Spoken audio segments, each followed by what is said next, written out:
This channel does not promote any violent, harmful, or illegal activities. All content provided by this channel is meant for an educational purpose only. পরীক্ষা দিয়েছেন তারা আমার এই আজকের অভিযোগ এবং প্রমাণের সঙ্গে সবাই একমত হবেন এবং আপামর দলমত বর্ণ ধর্ম নির্বিশেষে শিক্ষিত বেকার যুবক যুবতীরা একটা সিদ্ধান্তে উপনীত হবেন যে মমতা ব্যানার্জির আমলে চাকরি পাওয়া যাবে না, চাকরি তিনি দেবেন না, চাকরির পরীক্ষায় দুর্নীতি হবে এবং যতক্ষণ না মমতা বন্দ্যোপাধ্যায়কে সবাই মিলে নো ভোট টু মমতা করে সরানো যাচ্ছে ততক্ষণ শিক্ষিত বেকার যুবক যুবতী, যোগ্য বেকার যুবক যুবতী, স্বপ্ন দেখা বেকার যুবক যুবতী তাদের কোনো সুরাহা এবং সমাধান নেই।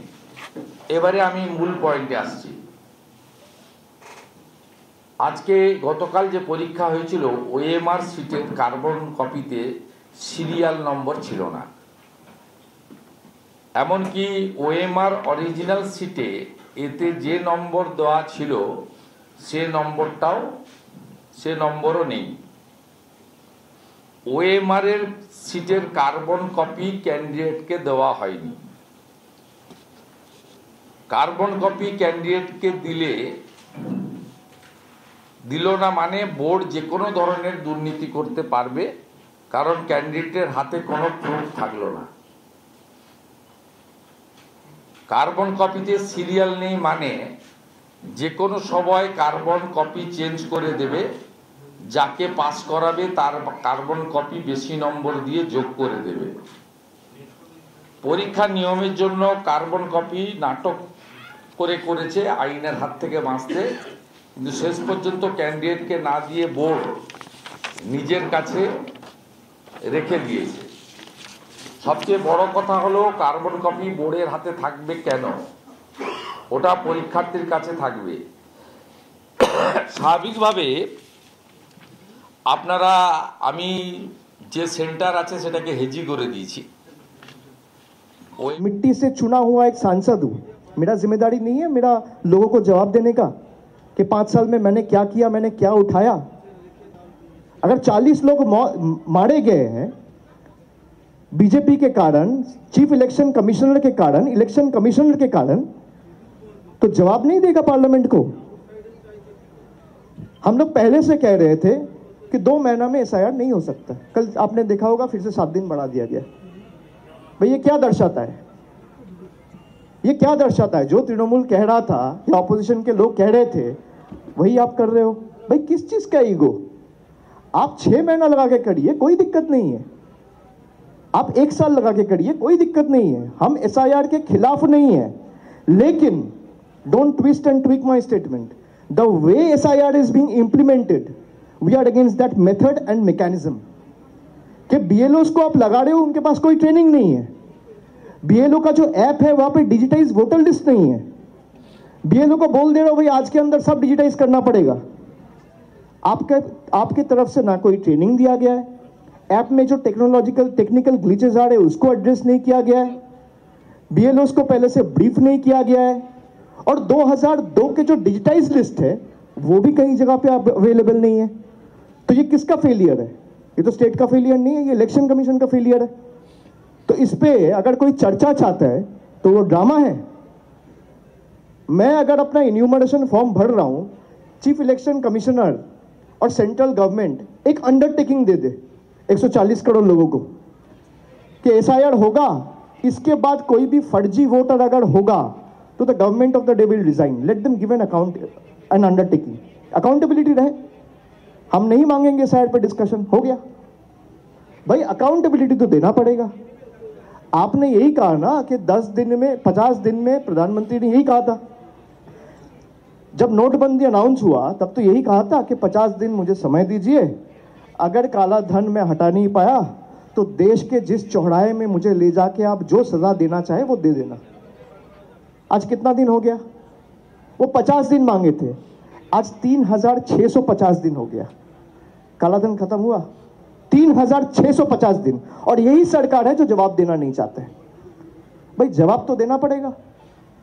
आप एसआईआर कर रहे हो, पहले आप बताओ ये घुसपैठिया आए कैसे, जिम्मेदारी किसका है? सवाल जवाब नहीं देगा सरकार। भाई एसआईआर का जरूरत क्या पड़ा? आप कह रहे हो वोटर लिस्ट में मैनिपुलेशन है, वोटर लिस्ट में इरेगुलरिटी है, तो वोटर लिस्ट में इंटेंसिव रिवीजन हम लोग करवा रहे हैं, फेयर इनफ, और होना भी चाहिए। मतलब वोटर्स इलीगल है और इसी वोटर लिस्ट के आधार पे जो सरकार 1 साल पहले चुन के आया वो लीगल है। मतलब आप लीगल हो, वोटर्स इलीगल है। आपने मोदी जी को देखा, अमित शाह को देखा 4000 रुपया, या बीजेपी का कोई मिनिस्टर को देखा नोटबंदी के टाइम पे लाइन लगा के 4000 रुपया चेंज करने के लिए? गरीब लोग किए। 140 लोग मारे गए, cardiac arrest, heart attack, heat stroke. जिम्मेदार कौन है? जिम्मेदार आप नहीं हो, जवाब आप नहीं दोगे। आप इलेक्टोरल रोल चेंज कर रहे हो, कह रहे हो इलेक्टोरल रोल में इरेगुलरिटी है। भाई इसी इलेक्टोरल रोल पे मैं एमपी बना हूं और जो गवर्नमेंट में है वो भी एमपी बना है। अगर मैं इस इलेक्टोरल रोल के आधार पे चुना गया हूं, जो देश का गृह मंत्री है या प्रधानमंत्री है या डिफेंस मिनिस्टर है या जो भी मंत्री है, हेल्थ मिनिस्टर, वो भी इसी आधार पे चुने गए हैं। आप कह रहे हो वोटर गलत है, हम सही है। भाई जो आपको चुने वो अगर इलीगल हुआ तो आप भी तो इलीगल हुए। आप इलीगल वोटर लिस्ट के ऊपर तो चुन के आए हो, आप ही की भाषा में।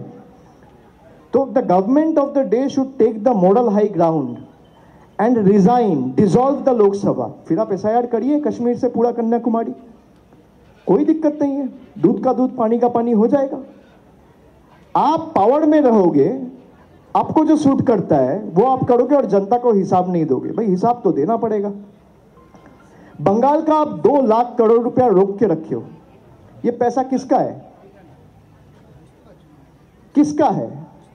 किसी का चाचा का है, ताऊ का है, मामा का है, किसका है? ये जनता का पैसा है, तो अब जनता को दोगे नहीं। बंगाल के ऊपर जो आपका एट्रोसिटी हुआ है, बंगालीज को सिलेक्टिवली आप चुन के जैसे प्रोसिक्यूट किए हो, बंगालीज को बांग्लादेशी बोल के आप बांग्लादेश भेज दिए हो। Even after high courts order you have not brought them back.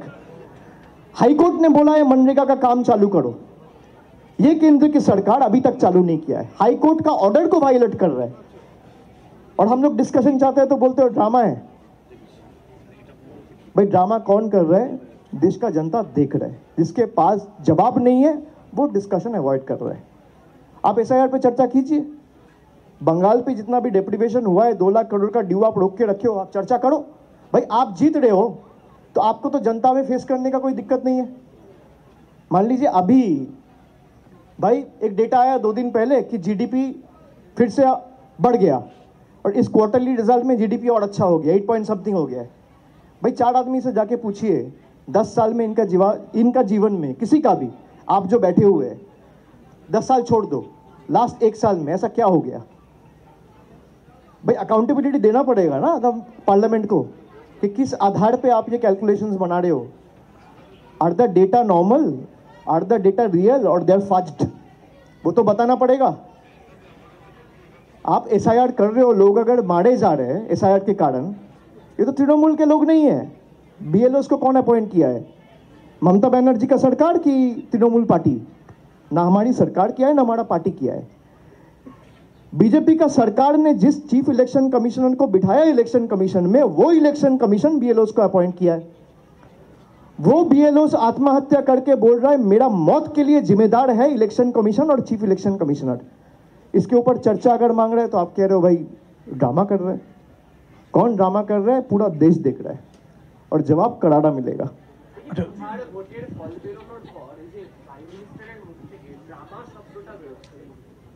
বিরোধীদেরকে উদ্দেশ্য করে কোথাও গিয়ে ঔদ্ধত্য প্রকাশ পাচ্ছে? সেটা তো মানুষ বলবে, সেটা মানুষ বলবে, সেটা সময় বলবে। কিন্তু আমি যদি সরকারের দায়িত্বে থাকি বা প্রধান হই বা কোনো রকম কোনো সরকারের কোনো ইম্পর্টেন্ট গুরুত্বপূর্ণ জায়গায় থাকি বা শাসক দলের নেতা হই, আমি ডিসকাশন এড়িয়ে যাব কেন? আমার যখন কিছু বলার থাকবে না, আমার কাছে যখন প্রশ্নের উত্তর থাকবে না, তখন আমি এড়িয়ে যাব। তা আজকে এই যে 40 জন মারা গেছে, যারা তাদের মৃত্যুর জন্য নির্বাচন কমিশনকে দায়ী করেছে, প্রধানমন্ত্রী তাদেরকে বলছে ড্রামা।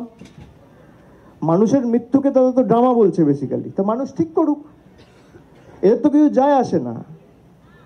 গত 7 বছরে বিশেষ করে জিএসটি ইমপ্লিমেন্ট হওয়ার পর থেকে একটু বিজেপি নেতাদের জিজ্ঞেস করুন তো বাংলা থেকে কত টাকা তুলে নিয়ে গেছে। আমি আপনাদের একটা হিসাব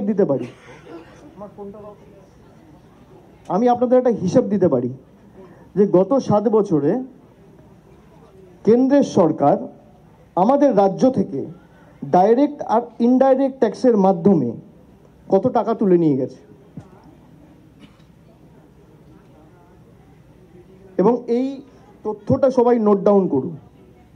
2017-2018 অর্থবর্ষে জিএসটি আর ডাইরেক্ট ট্যাক্স মানে ইনকাম ট্যাক্স আর জিএসটি মিলিয়ে, তার সাথে কর্পোরেট ট্যাক্স রয়েছে, প্রায় 63,407 কোটি টাকা সেন্ট্রাল গভর্নমেন্ট স্টেট থেকে তুলে নিয়ে গেছে। মানে বাংলার মাটি থেকে 63,407 কোটি টাকা। এটা 2017-18 ফিনান্সিয়াল ইয়ার অর্থবর্ষ। এবার আমি আসি 18-19। 18-19-এ 84,419 কোটি টাকা। এবার আমি আসি 19-20, 84,419 কোটি টাকা। এবার আমি আসি 19-20 অর্থবর্ষ। কেন্দ্র সরকার 84,015 কোটি টাকা, 84,015, 84,015 কোটি টাকা বাংলার মাটি থেকে তুলে নিয়ে গেছে। 20-21 মানে যখন কোভিড হলো, কোভিডের মধ্যেও 80,004 কোটি টাকা তুলে নিয়ে গেছে। 800 আবার 04, 80,004 কোটি টাকা। মানে এটা জিএসটি আর ইনকাম ট্যাক্স মিলিয়ে। আপনি ব্রেকআপ চাইলে আমি ব্রেকআপও দিয়ে দেবো। 2021-22 মানে এখানে হেরে যাওয়ার পর 1,01,673 কোটি টাকা। 2021-2022 1,01,673 কোটি টাকা বাংলার মাটি থেকে তুলে নিয়ে গেছে। 2022-2023 1,13,621 কোটি টাকা। 1,13,621 কোটি টাকা। এটা 2022-2023। 2023-2024 ডাইরেক্ট আর ইনডাইরেক্ট ট্যাক্স মিলিয়ে 1,22,988 কোটি টাকা তুলে নিয়ে গেছে। আমি এটা খালি 7 বছরের হিসাব দিচ্ছি, যবে থেকে জিএসটি লাগু হয়েছে 17-18 থেকে। এটা 2025। 8 বছরে 7 বছর, সরি এটা তো 8 বছর রানিং, এই ফিনান্সিয়াল ইয়ার এখনো শেষ হয়নি, তো এখানে আরও নিশ্চয়ই 1,20,000 22,000 কোটি টাকা বাড়বে। 7 বছরে বাংলার মাটি থেকে ভারতীয় জনতা পার্টির, যাদেরকে আমরা বাংলা বিরোধী বলি, জমিদার বলি, এই জমিদারদের সরকার বাংলার গরিব মানুষকে শোষণ করে 6,50,125 কোটি টাকা দিল্লিতে তুলে নিয়ে গেছে। এবং তারপরেও বাংলার 2 লক্ষ কোটি টাকা প্রাপ্য পাওনা আটকে রেখেছে। আপনারা প্রশ্ন করবেন বিজেপি নেতাদের? প্রশ্ন করবেন? আমি হিসাব দিচ্ছি, ওরা আসুক না। গত 4 বছরে ক টাকা মানরেগার ছেড়েছে? 2,64,00,000 জব কার্ড হোল্ডার রয়েছে, যাদের জীবন জীবিকা এই 100 দিনের কাজের উপর নির্ভরশীল। কটা ছেড়েছে? কোর্টের অর্ডার আছে। আগে বলতো তৃণমূল দুর্নীতি করেছে বলে আমরা টাকা আটকে দিয়েছি। না, আমি বাংলা মিডিয়ামে পড়ে অক্সফোর্ড কেমব্রিজে বক্তৃতা দিয়ে এলাম। ওটা আপনি কবে যাবেন বলুন, আমি বুক করে দেবো। ওখানটা ওটা একটা ক্যান্টিনের হল। ওই যে ক্যান্টিন থাকে না, টোস্ট চা কফি খাওয়ার জন্য, স্যান্ডউইচ ফিশ ফ্রাই খাওয়ার জন্য, কন্টিনেন্টাল খাওয়ার চলে লন্ডনে, সেটার জন্য ওটা একটা ক্যান্টিন।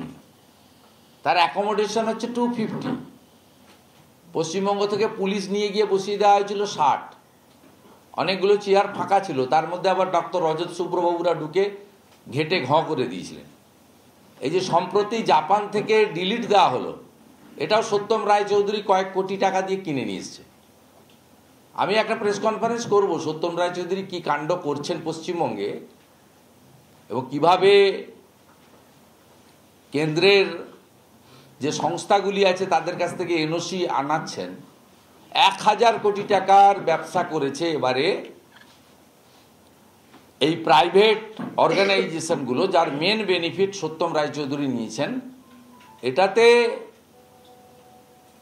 জয়েন্ট এন্ট্রান্সের রেজাল্ট এবং উচ্চ মাধ্যমিকের রেজাল্টের পরে ভর্তি প্রক্রিয়া 3 মাস কেন পিছিয়েছে, এর প্রশ্ন উত্তর কেন আপনারা আমাদের বহুল প্রচারিত চ্যানেলগুলো কেন করেননি? কেন শিক্ষাবিদদের ডেকে এনে এটার উপরে চর্চা হলো না? 6 মে 2025 রেজাল্ট বেরোনোর পরে 3 মাস অপেক্ষা করতে হলো স্নাতক স্তরে ভর্তি প্রক্রিয়া। জয়েন্টের রেজাল্ট কত পিছিয়ে নিয়ে গেল, অথচ ওই সময়কালে টেকনো ইন্ডিয়া সহ ভবানীপুর ইউনিভার্সিটি সহ বেশ কিছু প্রাইভেট ইউনিভার্সিটি, আর নাম আমি বলতে চাই না, বলবো প্রয়োজন হলে, তারা এই সময়কালে ভর্তি প্রক্রিয়ার মধ্য দিয়ে 1000 কোটি টাকার বিজনেস করলো। আর জয়েন্টে ভালো ভালো ছেলে মেয়েরা উড়িষ্যা, কর্ণাটক, তেলেঙ্গানা, মহারাষ্ট্র, রাজস্থানে চলে গেল। কি বড় সর্বনাশ হয়েছে! কেন আপনারা বলছেন না যে পশ্চিমবঙ্গে কলেজগুলিতে, সরকারি কলেজগুলিতে, সরকার পোষিত কলেজগুলিতে স্নাতক স্তরে মোট আসন সংখ্যা 9,54,000, মাত্র 3 লক্ষ ভর্তি হলো, 6,50,000-এরও বেশি আসন কেন ফাঁকা আছে? কলকাতার উপরে যে কোনো কলেজে এক্ষুনি দুপুরবেলা 12:30 বাজে গেলে দেখতে পাবেন 4 জন 5 জন করে এক একটা অনার্সে ছাত্রছাত্রী বসে আছে, কেউ নেই। কয়েকদিন আগে মুর্শিদাবাদের একাধিক কলেজের প্রিন্সিপাল এবং অধ্যাপকরা কিভাবে বলছিলেন আমি দেখছিলাম। হরিহরপাড়া কলেজ, রানীনগর কলেজ, বহরমপুর, কান্দি, তারা বলছিলেন পোর্টালগুলোতে, ওখানকার মুর্শিদাবাদের পোর্টালগুলো দিয়েছে, যে কি ভয়াবহ বিপর্যয় সরকারি শিক্ষা ব্যবস্থার, কোরিলেটেড। এর পরেও যদি এই সরকারকে রাখেন 500,000 টাকার জন্য, বা ধর্মীয় বিভাজন করে, অথবা পুলিশ এবং গুন্ডাদের ভয়ে আত্মসমর্পণ করে, ভবিষ্যৎ প্রজন্মের কাছে কিন্তু আপনি অপরাধী থেকে যাবেন। हिंदी কাল পশ্চিম বাঙ্গাল মে, হ্যাঁ, এটা তো আমি মালিক নই।